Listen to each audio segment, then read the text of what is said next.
If your definition of success is win or lose, giving everything you've got and growing or learning along the way, then you're setting yourself up for success. I really think the biggest cheat code in life is just going after it and not being concerned of whether or not you fail at one specific task. Instead, understanding the big picture, what your long-term goal is, and knowing if you keep driving forward and never fucking quit, in the end, you will succeed. I've based a lot of my life in the past about my definition of success and my definition of being a champion and my definition of winning. And I think it all just comes down to, again, your values. When I'm old, what's the end of this look like? My values of being the best partner, father, person I can be. When I'm 50, if I have 5 or 6 or 7 or 8 or 9 or 10 Olympias, are any of those affected by that? So in this short-term goal of this moment of me wanting to win, is this very important? But is the pressure of my life and value and worth dependent on that? It's not. It's the big picture of my life that I'm focusing on, of who I want to become going through all these things. Who am I becoming through all these little challenges and goals along the way that aren't the big picture? Who am I becoming, which is the big picture? And I think that's so important for me to understand it. Everything that you choose to do and how you handle it is shaping who you're becoming.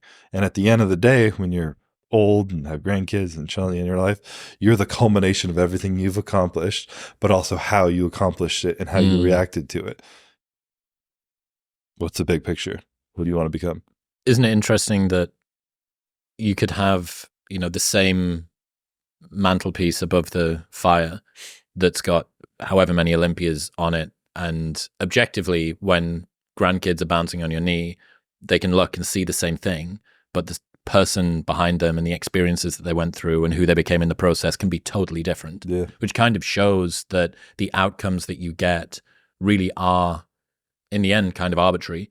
And it's the person that's behind the grandkid that kind of matters.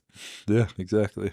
If I had a picture of myself and I hadn't never won an Olympia, and then I had a picture of myself that I'd won 6 Olympias and my kids were looking at me, holy shit, you were jacked, Dad. That's where their thought ends. It's not like you had 5, you had 6, you had 7. It doesn't matter. You're jacked, but who are you and how do you show up in my life every day? And how did those pursuits, how did the goals that you tried to achieve or did achieve change you?